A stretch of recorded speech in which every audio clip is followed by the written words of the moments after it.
Kalalau Yahweh, Ba'ashem Yahweh Shai, Ba'ashem Rakakwadash. Double honors unto the elders and apostles who taught me this truth. This is your brother Dawad, the real brother beloved, and this is only for the elect. Only for the elect. The reason you came around is because you thought we had the truth and that we was men of the The Lord. most popular food brand, they are under fire this morning for racial stereotypes. The makers of Aunt Jemima, Uncle Ben, and Mrs. Butterworth all facing criticism and vowing changes in the wake of nationwide protests. Adrienne Banker joins us now with more. Good morning, Adrienne. Good morning to you too, Michael. Yes, it's the end of what is one of the longest running trademarks and logos in American advertising. Within hours of announcing it will be renamed and rebranded, at least 3 more major food brands following Aunt Jemima's lead. Mrs. Butterworth's Cream of Wheat and Uncle Ben's Rice. Uncle Ben's parent company now says now is the right time to evolve the Uncle Ben's brands, saying they are evaluating all possibilities. On Wednesday, B&G Foods Inc., parent company of Cream of Wheat, announced it too is reviewing its packaging, which features a smiling black man in a white chef's uniform. We understand there are concerns regarding the chef image, the company said in its statement, and we are committed to evaluating our packaging and will proactively take steps to ensure that we and our brands do not inadvertently contribute to systemic racism. And Mrs. Butterworth's critics say that they feature offensive phrases and imagery. It's because I'm so thick and rich. Thick and rich? Conagra, which owns Mrs. Butterworth, says we stand in solidarity with our black and brown communities. They're now reviewing their brand. It's all about making sure that you have representation at the table for people that really can actually make a decision. I mean, that decision isn't just about changing an ad. Calls for change came after this TikTok video viewed more than 1 million times, spotlighting Aunt Jemima's origins. Quaker Oats, which is owned by PepsiCo, in a statement says, we recognize Aunt Jemima's origins are based on a racial stereotype. Baby, you hungry? Let me fix you some breakfast. Aunt Jemima? Did you know the name Aunt Jemima means slave mammy of the plantation South? Did you know the founder, Chris Rutt, a white man, got the name after attending a minstrel show? Think blackface. Aunt Jemima has undergone makeovers. In 1989, her headscarf was replaced with an updated hairstyle and pearls. But some believe until now the brand had not done enough. Aunt Jemima was almost an exact replica of the Mammy character in Gone with the Wind. Who was a servant, right?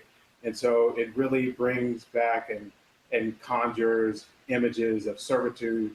Earlier this year, Land O'Lakes made its own transformation, removing the image of a Native American woman from some of its dairy products. And Quaker Oats says a new chapter for the brand with a new name and a new image will happen by fall of this year. Amy? All right, Adrienne, thank you very much. Thine habitation is in the midst of deceit. Through deceit they refuse to know me, saith the Lord. Therefore thus saith the Lord of hosts, behold, I will melt them and try them. For how shall I do for the daughter of my people? Their tongue is as an arrow shot out. It speaketh deceit. One speaketh peaceably to his neighbor with his mouth, but in heart he layeth his weight. Shall I not visit them for these things, saith the Lord? Shall not my soul be avenged on such a nation as this? Shalom, Yasher Allen. Never had a problem with thick and rich. In any event, this supposed gesture to show one's empathy, sensitivity to basically an understanding of the plight that so-called blacks and browns have encountered and experienced at the hands of Esau, Edom, and the so-called white establishment. I am not moved. I can't help but think this is another planned object to further dull Israelite senses. Jeremiah 9:6, thine habitation is in the midst of deceit. Well, you got that right. Where else but in Babylon? Make Babylon great again. Are we as the true children of Israel, spoken of in the Bible, subject to such hypocrisy and endless deceit? I was listening to the Star Report some nights back, and a young man who called in made a very valid point. How can you expect justice from a system that governs stolen land built by free labor? A stolen people built this idea that is America. Land which our forefathers, who were not already here and considered indigenous, were brought to against their will, robbed of their identity, in which the oppressor took on as his own. On the blood of our kindred, wealth and prominence was built. Always spoken of as an afterthought is the development of the supposed greatest country in the world, based on the sacrifice of so-called black and brown souls. Yet Israelites who day in and day out witness its hatred, its inequality and injustice expect to achieve happiness here. Mind-blowing of how easily deceived our people can be. I'll say it again. How do you expect the slave master to give you the tools to usurp his authority while you're still toiling away on his plantation? Everything around you is predicated on a lie. Besides, there ain't enough reparations to repair what we've had to endure, especially while we're still slaves to the system. Through deceit, they refuse to know me, saith the Lord. Anybody who buys into this hypocrisy on display in the deceit of Esau's newfound principles refuses to know the Lord. I got a precept. This is Jeremiah chapter 9, verse 23, and it reads, Thus saith Yahweh, let not the wise man glory in his wisdom, neither let the mighty man glory in his might. Let not the rich man glory in his riches. And this speaks to Esau and how he glorifies himself in his scientific advances, his military might, and his ill-gotten gain of riches and theft of natural resources. Verse 24, But let him that glorieth glory in this, that he understandeth and knoweth me, that I am the Lord which exercise loving kindness, judgment, and righteousness in the earth, for in these things I delight, saith the Lord. Behold, the days come, saith the Lord, that I will punish all of them which are circumcised with the uncircumcised, Egypt and Judah and Edom and the children of Ammon and Moab. So the so-called whites, Africans, Asians, as well as the so-called Negroes, Latinos, and Native Indians, and all that are in the utmost corners that dwell in the wilderness. For all these nations are uncircumcised, and all the house of Israel are uncircumcised in the heart. Meaning Israel has adopted the ways of the heathen and chosen to live by their laws and their principles. How do we know the Lord Yahweh, whom the world ignorantly calls God? Through the scriptures and the men of the Lord breaking down his word and bringing out his prophecies. Another precept, this is 1 John 4 and 6, and it reads, We are of the heavenly Father. He that knoweth the Most High heareth us. He that is not of the Most High heareth not us. Hereby know we the spirit of truth and the spirit of error. Loosely paraphrasing 2 Corinthians 2 and 11. Lest Satan, lest the devil Esau Edom take advantage of us, we cannot be ignorant of the devices he uses in his attempt to deceive us. As Bill Cooper once said, if you don't understand the nature of your enemy and the weapons he uses, you cannot fight that enemy. You can't win the battle, and you have no business even being on the field. So when he starts singing, We Are the World, tell him you ain't trying to hear that shit, because he's still off key. This is Psalms chapter 55, verse 21, and we'll start at 20. He hath put forth his hands against such as be at peace with him. In one hand he calls for justice and solidarity, yet on the other hand the system that he's established by blood still kills us at will. He hath broken his covenant. How about his and this speaks to his dealings with the so-called Native Indians, for an example. How many treaties has he broken, and how many times has he went back on his word with them alone? Verse 21, The words of his mouth were smoother than butter, but war was in his heart. His words were softer than oil, yet were they drawn swords. So when you hear this devil talking about kumbaya, my Lord, know that the Lord he's referring to is not ours, and what he truly desires in his heart is not what is being said with his mouth. He says he wants peace with you Israelites, but he doesn't believe in it. How does Esau achieve peace? Order, ab, chaos. Order through chaos. Verse 22. Cast thy burden upon the Lord, and he shall sustain thee. He shall never suffer the righteous to be moved. If you finally have come into the understanding of this truth and know you are an Israelite, a special people unto the Lord, then this burden we are forced to carry as slaves to a republic that only sees us as cattle, sheep, and fodder. The judgment of our oppressor and his wicked kingdom, a modern-day overseer now parading as government officials and leadership, should be left in the Most High's hands, not decided on the front lines of burning buildings, rioting, and protesting. Verse 23, But thou, O power, shalt bring them down into the pit of destruction. Bloody and deceitful men shall not live out half their days, but I will trust in thee. Let's go to Job 42 and 12. So the Lord blessed the latter end of Job more than his beginning. Speaking of Job being tested in the fire, all the trials, tribulations, the losses he suffered, proving his uprightness and trust in the Lord. For he had 14,000 sheep and 6,000 camels and 1,000 yoke of oxen and 1,000 she-asses. So Job was a rich man, the end result being he had acquired more than he had lost. Verse 13, he had also 7 sons and 3 daughters. And he called the name of the first Jemima, and the name of the second Keziah, and the name of the third Karen Hapuch. No relation to these Karens you see running around and getting slap boxed. By the way, Job wasn't a heathen. Verse 15, and in all the land were no women found so fair as the daughters of Job, and the father gave them inheritance among their brethren. Going to the Strong's Hebrew 3224, the name of Job's daughter Jemima, in the Hebrew it's Yemayama, is said to mean dove, properly warm, that is affectionate, hence the definition dove, apparently from the warmth of their mating. We know that the dove is a symbol of peace, but as I said, speaking to you men and you few sisters listening and learning, Esau establishes his peace, his order, by causing chaos for us, for his subjects and those he proposes to rule over. His call for peace has nothing to do with our prosperity. When he says peace, what he really means is there are bad times ahead for us. We'll come back to that idea. First, let's shoot to our 1 Chronicles 15 and 18.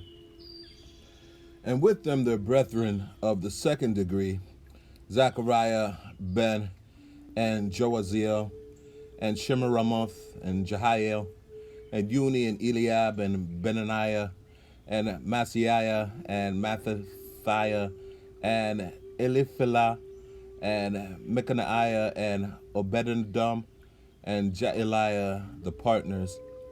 So excuse my Yiddish, and if I brutalize that, but it is what it is. In this part of the chapter, anyways, King David has commissioned the chief of the Levites to appoint their kinfolk to be musicians, players of the musical instruments. Here we are come across the name Ben. Again, going to the Strong's Hebrew 1122, the name Ben, properly Ban, says here, who was an Israelite. The name itself is said to mean a son, as a builder of the family name, in the widest sense of literal and figurative relationship, including grandson, subject, nation, quality, or condition, etc.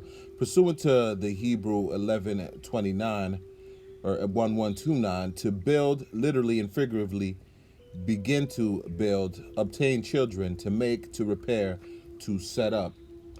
Are your sons safe in Babylon, Israel?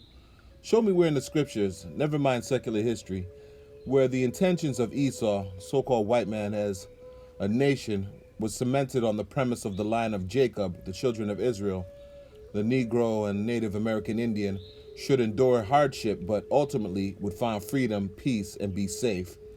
Was Yahushua, whom the world ignorantly calls Christ, ever safe in the hands of the government? How about the son of his mother's sister? How well did he fare in the hands of the oppressor? Yet you think because he says it's insensitive to portray you as a mammy and a step and fetch it, or call you nigger, coon, and spick, and call for the removal of a flag and several statues, everything's gonna be all right.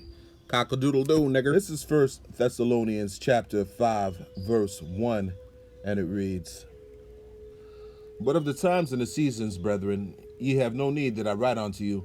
And this is Paul writing unto the church of Israel in Thessalonica. Verse 2, For yourselves know perfectly that the day of the Lord so cometh as a thief in the night.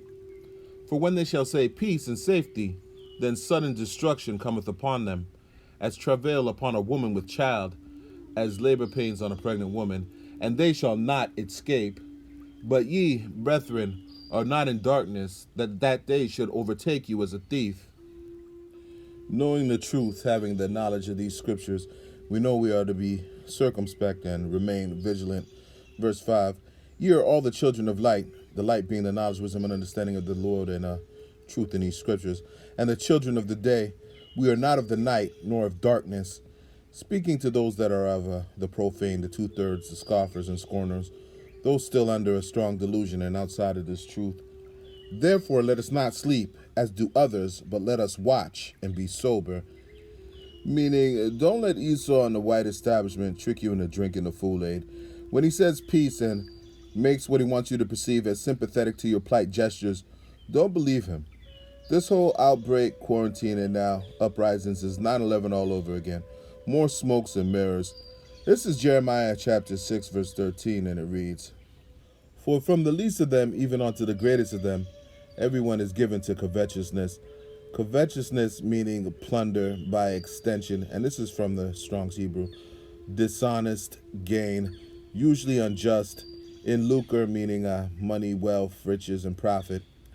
And from the prophet even unto the priest, everyone dealeth falsely. Verse 14, "They have healed also the hurt of the daughter of my people, slightly saying, Peace, peace, when there is no peace. Were they ashamed when they have committed abomination?"